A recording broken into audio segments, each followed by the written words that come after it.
Market की बात करेंगे। कंप्लीट सर्कल के मैनेजिंग पार्टनर और सीईओ गुरमीत चड्ढा जुड़े हैं हमारे साथ। गुरमीत जी, गुड मॉर्निंग। शुरुआत डिफेंस के साथ एक बार सोलार इंडस्ट्रीज लेकर आइए ज़रा। और आई थिंक ये शायद पिछले कुछ सालों की सबसे बड़ी केस स्टडी रही है। और इस स्टॉक से इसलिए भी शुरुआत कर रहा हूँ क्योंकि आपने इस कंपनी को बहुत अर्ली आइडेंटिफाई किया था, इन्वेस्ट किया था, बने रहे, और इस कंपनी को आपने आई थिंक 1,000 करोड़ से 1.5 लाख करोड़ का मार्केट कैप कंपनी बनते हुए देखा है। पहले तो इस पर आपका व्यू, ओवरऑल डिफेंस पर आपका व्यू। तो अनुज, कई बार आप लकी होते हैं। हमने ये 2015 में, आई थिंक 14 में 560 या 70 रुपए में मैंने पर्सनली खरीदा था पहला ट्रांच। और तब से अभी तक एक भी शेयर बेचा नहीं है। एंड बहुत अच्छी जर्नी रही है। आई थिंक जो रिमार्केबल चीज है इस कंपनी की, अनुज, ये सब इसको डिफेंस बोलते हैं। आप इसका ईपीएस कैगर देखिए पिछले 10 साल का, तो आपको रिटर्न से मैच करता हुआ दिखेगा। करीबन 33-34% का ईपीएस कैगर है। और अभी डिफेंस में बहुत बड़ा डेवलपमेंट है। इनका जो कुशा है, जो हमारा S-400 का वेरिएंट है, वो उसको कमर्शियल सक्सेस मिला है। अभी टेस्टिंग हुई है उसकी। भार्गवस्त्रा जो एंटी ड्रोन सिस्टम है, उसको सक्सेस मिला है। मिसाइल्स में बहुत अच्छा काम कर रहे हैं। अभी जो आपका डिफेंस रेवेन्यू है, ज्यादातर पिनाका लोडेड है। और भार्गवस्त्रा और बाकी चीज आने से डिफेंस रेवेन्यू बढ़ेगा। अभी परसों उनका एजीएम था, तो उन्होंने 40% टॉप लाइन ग्रोथ का गाइडेंस दिया है। तो पिछले साल 10,000 करोड़ के आसपास किया है। इस साल 14,000 करोड़ के आसपास का बोल रहे हैं। इसका मतलब क्वार्टरली रन रेट अब 3.5 पौने 4,000 करोड़ होगा इस साल का। लास्ट ईयर ये रन रेट 2,500 करोड़ था। तो इस बेस पे भी अनुज 40% ग्रो करना रेवेन्यू को बड़ी बात है। और कई बार हम, ये मैं सबको बोलता हूँ, हमेशा पी देखते हैं, हमें पैक देखना चाहिए, हमें साइज ऑफ अपॉर्चुनिटी देखनी चाहिए। तो मुझे लगता है अभी भी इसमें बहुत लेग्स हैं। ऑप्टिकली ये शेयर हमेशा महंगा लगता है। और मुझे लगता है ये सून बहुत जल्दी निफ्टी स्टॉक होगा। ऑलरेडी अगर आप मार्केट कैप वाइज देखें तो ये पिडिलाइट के ऊपर है। तो आप रैंकिंग के हिसाब से देखेंगे तो शायद 45 46 स्टॉक होगा निफ्टी का। बट ये इंडिया का डिफेंस स्टोरी का एक पोस्टर बॉय है। और अभी बहुत कुछ मुझे लगता है इसमें होना बाकी है। तो हमारी ये टॉप होल्डिंग है पोर्टफोलियो के अनुसार, लगभग 8-9% वेट है इसमें पोर्टफोलियो का। ओके, चलिए, ये तो एक सोलार की बात होगी। शानदार मोमेंटम है यहाँ पर। इसके अलावा एक और स्पेस, एस्ट्रल भी आपका एक फेवरेट स्टॉक रहा है ना गुरमीत? आज एस्ट्रल में भी ज़बरदस्त मोमेंटम है, 8% ऊपर नंबर्स के बाद। आपको लग रहा है मार्केट ने अब वो एक सॉर्ट ऑफ जो पनिश किया था, उसके बाद अब वापस मार्केट थोड़ा सा चैरिटेबल मोड में आ गया एस्ट्रल को लेकर? अनुज, हम इसको एग्जिट कर गए थे 23-24 में। अभी दोबारा से इसको हम देख रहे हैं। और आप देखिए, अच्छी कंपनीज में बाजार कैपिटल एलोकेशन को लेकर ही वरी होता है। अगर आप कोर बिजनेस पे फोकस्ड हैं और वो कोर बिजनेस अच्छा कर रहा है, तो बाजार इतना इतना वरीड होता नहीं है। और आई थिंक एस्ट्रल के साथ भी वही हुआ। मुझे लगता है अच्छा डिसीजन किया मैनेजमेंट में उसको पुल बैक करने का डिसीजन को। और अभी ओवरऑल अनुज, जो सीवीसी पाइपलाइंस और इसका जो ओवरऑल अपॉर्चुनिटी है, चाहे वो B2B है चाहे B2C है, वो बहुत बड़ी अपॉर्चुनिटी है। और धीरे धीरे अगर आप पिवट करेंगे सैनिटरी फुटवेयर में और केमिकल्स में और बाकी चीजों में, वो बेटर ऑप्शन है। तो मुझे लगता है कि अच्छे नतीजों से बाजार रिवॉर्ड करेगा। एक जो थोड़ा रॉ मटेरियल इश्यूज आए हॉर्मुज की वजह से, वो मुझे लगता है और एक क्वार्टर में नॉर्मलाइज हो जाएंगे। तो यहाँ से अच्छा लग रहा है। हम काफी सारी पाइप कंपनीज को स्टडी कर रहे हैं और अलग अलग फॉर्मेट में स्टडी कर रहे हैं। हमने वेल्सपन को भी स्टडी किया, थोड़ा बहुत टैक्टिकल एक्सपोजर लिया था। एस्ट्रल को देख रहे हैं, और भी कई नाम इसमें हम स्टडी कर रहे हैं। JTL को हम स्टडी कर रहे हैं, बट हमने अभी तक कुछ एडिशन नहीं किया है पोर्टफोलियो में। अच्छा Gurmeet, good morning. Virender side, ये आप लेंसकार्ट को देखिए, क्या प्राइस परफॉर्मेंस रही। और न्यू एज स्टॉक्स की कैटेगरी में Eternal at all time high, then Lenskart हो गया आपका। हमने डिलीवरी के नंबर्स देखे थे। अभी यहाँ पर कोई एडिशन किया है आप लोगों ने अपने पीएमएस में? और इस पूरी बास्केट में आपका सबसे प्रेफर्ड क्या है इस वक्त, और इस क्वार्टरली नंबर्स के बाद क्या ऐड किया है? तो हमारी जो टॉप 3 होल्डिंग्स हैं, अगर आप उसको न्यू एज बिजनेस बोले, तो इटर्नल है, पेटीएम और ग्रो है। और लगभग इन तीनों कंपनीज में करीबन 8%, 7 से 8% का व्यू वेटेज है पोर्टफोलियो में। और अभी से नहीं है, काफी समय से हम बीच में थोड़ा बहुत रीबैलेंसिंग करते रहते हैं। मेरा ये मानना है कि न्यू एज बिजनेस का एक बास्केट होना चाहिए, किसी एक में ओवर कॉन्सेंट्रेशन नहीं होना चाहिए। क्योंकि इसमें बाइनरी होता है, जो चलेगा वो बहुत अच्छा करेगा और जो नहीं करेगा, अब जैसे स्विगी है, अब देखिए आईपीओ प्राइस से काफी नीचे है। हमने अभी मीशो ऐड किया है। मैं उनकी मैनेजमेंट टीम से काफ़ी इंटरैक्ट किया, हमने एनालिस्ट कॉल सुनी। जो एनालिटिक्स वो यूज़ कर रहे हैं, जो एआई का एडॉप्शन कर रहे हैं, वो काफ़ी यूनिक है। बी टू सी है, 26 करोड़ रजिस्टर्ड यूज़र्स हैं और ज़्यादातर टियर 2, टियर 3 टाउन है। कारपेंटर्स नेल्स ऑर्डर कर रहा है, एडहेसिव्स ऑर्डर कर रहा है। वो जो एक पेनिट्रेशन है, जो भारत का बहुत बड़ा सेगमेंट है कंज्यूमिंग, बहुत अमेजिंग है और यूनिट इकोनॉमिक्स धीरे-धीरे बेहतर हो रही है। तो पाथ टू प्रॉफिटेबिलिटी ऐसा लगता है दिख रही है अगले कुछ क्वार्टर्स में। तो ये हमने एडिशन किया है, वेटेज काफ़ी कम है, अभी 1% वे किया है और मुझे लेंसकार्ट भी अच्छा लगता है, उसके यूनिट इकोनॉमिक्स बहुत अच्छे हैं, नतीजे बहुत शानदार आए पिछले क्वार्टर। और पर हमने अभी उसको ऐड नहीं किया है पोर्टफोलियो में। तो ओवरऑल अराउंड 8 साढ़े 8% का हमारा न्यू एज बिज़नेसेस में वेटेज है। ओके अच्छा गुरमीत जी, फार्मा में जिस प्रकार की स्टोरी ये रही आपकी, क्या कहते हैं, लॉरस, है ना, ये लॉरस है क्या आपके पास? और फार्मा में कुछ ऐसा ही और नया जिसमें ऐसा स्पार्क हो, ऐसी वेल्थ क्रिएट करके दे पाए? देखिए, पता करना बहुत मुश्किल होता है फार्मा में क्योंकि हमें लॉरस की वजह से बहुत बैकलैश मिला क्योंकि 2023-24 के बुल मार्केट में कुछ लोग उसे बोगस लैब्स भी बोलते थे, मुझे ध्यान है सोशल मीडिया पे। बट हमें दिख रहा था हमने जब उनका इंटरेक्शन किया, उनके 4,500 एम्प्लॉय में 1200 आर&डी में थे। 20% एम्प्लॉय आर&डी में मैंने इंडियन की किसी फार्मा कंपनी में नहीं देखा। जो लीडिंग कंपनी है डिवीज़, वो भी हमारे पोर्टफोलियो में, उसमें 9 टू 10% एम्प्लॉइज़ हैं और काफ़ी सारे मॉलिक्यूल स्टेज 3 स्टेज 4 पे थे। तो हमें पता था कि अगर 1-2 मॉलिक्यूल्स कमर्शियलाइज़ होंगे तो अच्छा करेगा। तो गॉड हैज़ बीन काइंड, बहुत अच्छा किया लॉरस हमारे लिए, पोर्टफोलियो की टॉप 3 होल्डिंग्स में है अभी भी। हमारे पास न्यूलैंड है, डिवीज़ है और लॉरस है सीडीएमओ स्पेस में। हॉस्पिटल वाले स्टोरी हम थोड़ा मिस कर गए। हम वैल्यूएशंस थोड़ा वो हमें कंफर्टेबल नहीं थे, तो वो स्टोरी मिस हो गई हमसे। बट अभी हमने एक और कंपनी ऐड करी है, ब्लू जेट हेल्थकेयर। इसका ये भी सीडीएमओ कंपनी है। कंट्रास्ट मीडिया इंटरमीडिएट्स बनाती है, जो आपका सीटी, एमआरआई के लिए जो इंटरमीडिएट्स होते हैं, इमेजिंग एजेंट्स के लिए वो बनाती है, स्वीटनर्स बनाती है। अगर आप इसको ट्रैक करो और एक इनका एक कार्डियोवैस्कुलर इंटरमीडिएट था, ब्लेंफोबिक एसिड, उसका सेल काफ़ी गिर गया था इन्वेंटरी पाइल अप होने की वजह से, वो अब नॉर्मलाइज़ हो रहा है, वो काफ़ी हाई मार्जिन प्रोडक्ट है। तो हमें लगता है वैल्यूएशन कम्फर्ट है, डेट फ्री कंपनी है, ये अच्छा कर सकती है।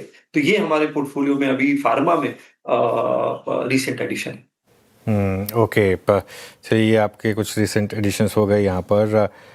काफ़ी मूव्स इंडिविजुअल स्टॉक्स में आ रहे हैं। बाय द वे, एक बार हिंदुस्तान जिंक रखिएगा, एकदम से स्टॉक में मोमेंटम आया और शानदार तेज़ी के साथ डे हाई पर आया। रखिएगा एक बार हिंदुस्तान जिंक, ये देखिए एकदम से ये स्टॉक तेज़ी में आया। गुरमीत, लेंसकार्ट पर क्या हुआ है आपका?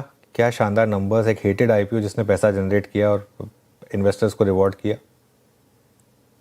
अनुज, मेरा पर्सनल एक्सपीरियंस लेंसकार्ट को लेके बहुत अच्छा है। जब हमने घर खरीद किया, यूनिट इकोनॉमिक्स बहुत अच्छी लगती है। इन्होंने सिंगापुर में बहुत अच्छा किया है और बहुत बहुत अमेजिंग एनालिटिक्स और जो कस्टमर सर्विस ओरिएंटेशन है वो बहुत शानदार है। और मुझे ऐसा लगता है कि अगर ये थोड़ा और पिवट करेंगे, और आप देखिए अभी ये स्क्रीन टाइम अनुज इतना बढ़ गया है। मैं एक छोटा सा मैं अपने डॉटर को ड्रॉप करने जाता हूँ कई बार बस स्टैंड पे, तो 10 में से 4 बच्चे अनफॉर्चुनेट हैं, उनको स्पेक्स देखने को, वो 4th 5th स्टैंडर्ड के बच्चे हैं। तो अनफॉर्चुनेटली ये मुझे लगता है ट्रिगर है, बहुत अच्छा न्यूज़ नहीं है ये। और मुझे लगता है इंडिया में अभी भी जो आई केयर है उसको इतना अटेंशन नहीं दिया जाता। हम जब बिल्कुल ही परेशान होते हैं तब प्रिवेंटिव आई केयर चेकअप्स हम कम करते हैं। तो मुझे लगता है, और मुझे लगता है कि इनका जो अब इन्होंने नेटवर्क बनाया है, जैसे इटर्नल ने किया, फूड डिलीवरी से क्विक कॉमर्स आए, लेंसकार्ट में वो एबिलिटी है अपने नेटवर्क को यूज़ करके पिवट करने की। तो हमने अभी ऐड नहीं किया है एज़ अ डिस्क्लेमर, बट हमें ये बहुत अच्छा लग रहा है और मैनेजमेंट बहुत स्ट्रांग है, लेड बाय पीयूष, बहुत बहुत ही अमेजिंग मैनेजमेंट है।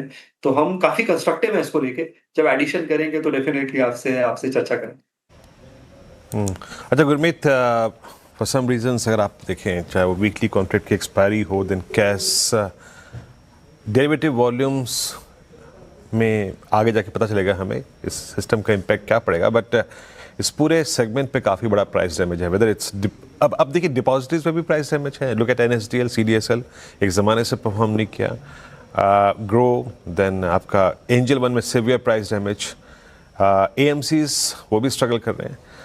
इस फेज में आप कुछ ऐड कर रहे हैं या फिर अभी अवॉइड करेंगे इस स्पेस को?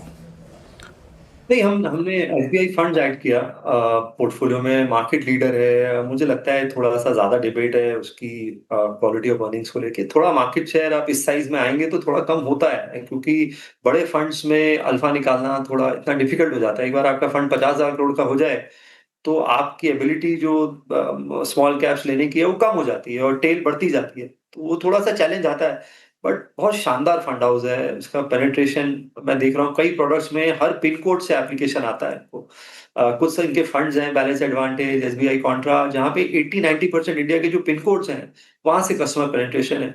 इनके एक ब्रांच है हिमाचल में, बद्दी में, वो एसबीआई की लोकल ब्रांच से बड़ी हो गई है एयूएम की वजह से। तो आई थिंक बहुत अच्छा प्ले। और जैसे ही मार्क टू मार्केट चेंजेस आएंगे, मार्केट करेगा, आपको सीधा प्ले मिलेगा। तो इसमें पोटेंशियल है 4-5 हजार जरूर पैट करने की अगले 12 से 18 महीने में। वैल्यूएशन बहुत रीजनेबल है, डिस्काउंट पे आईसीआईसीआई से, एचडीएफसी से, निपॉन से।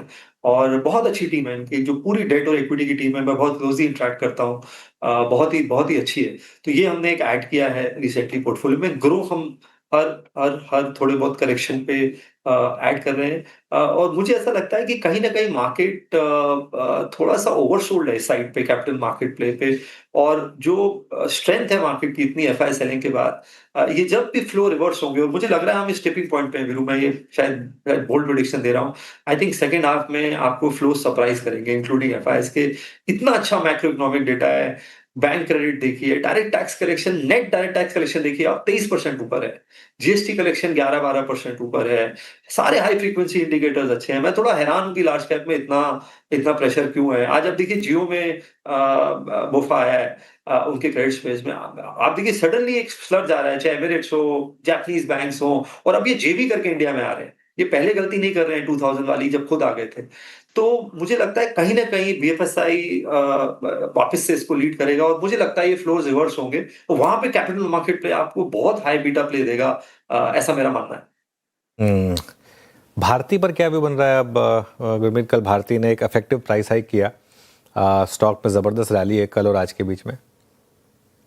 अनुज, मुझे लगता है कहीं ना कहीं ये एफआई सेलिंग भारती पे थोड़ा वे करी है। ये स्टॉक मच बेटर डिजर्व करता है। बाजार का आपको प्राइस को रिस्पेक्ट करना पड़ेगा, मैं उसको क्वेश्चन नहीं कर रहा हूँ। बट जो अब डायनेमिक्स बन रहे हैं, आरपू बढ़ेगा, जो उन्होंने मिनिमम रिचार्ज प्लान्स कम किए हैं। अफ्रीका बिजनेस बहुत स्टेबल हो गया है, कंट्रीब्यूट कर रहा है। इतना फ्री कैश फ्लो जनरेशन आप देखिए, कंपनी 40-50 हजार crore free cash flow generate करेगी। कितनी कंपनीज हैं इंडेक्स में जो जो इस तरीके का फ्री कैश फ्लो जनरेट करेगी? लगभग ड्यूओपोली में है मार्केट, डेटा का बड़ा प्ले है। मुझे लगता है भारतीय इस प्राइस पे काफी अंडर वैल्यूड है। इनफैक्ट हमने तो पोर्टफोलियो में वेटेज बढ़ाया है। और हर बिजनेस अच्छा कर रहा है, enterprise business, home broadband, mobility में। आप, मुझे लगता है आपको जल्दी 300 रुपए आरपू दिखेगा अगले अगले 2 क्वार्टर में। और मैसिव री रेटिंग होगी भारती में। आई थिंक ये हमारा फेवरेट लार्ज कैप स्टॉक है अभी इंडेक्स में। अच्छा गुरमीत, कैपिटल गुड्स में एल&टी में तो सीवियर प्राइस डैमेज है ही। आई मीन सिंस मार्च जब से वॉर शुरू हुई है, because of their middle east exposure. But numbers आपने देखे होंगे अभी तक के, कुछ ऐड कर रहे हैं आप कैपिटल गुड्स में? हमने 6 महीना पहले आजाद इंजीनियरिंग ऐड किया था। मतलब उम्मीद नहीं थी कि इतनी तेजी से बढ़ेगा। तो वेटेज उतना बढ़ा नहीं पाए जितना बढ़ाना चाहिए था। बट बहुत बहुत ये जो सेकंड जो फर्स्ट जनरेशन कंपनीज हैं, ये बहुत अच्छा काम कर रही हैं, आईपी ड्रिवन काम कर रही हैं। आप देखिए अभी उन्होंने एक्सपैंडेबल जेट इंजन बनाया है।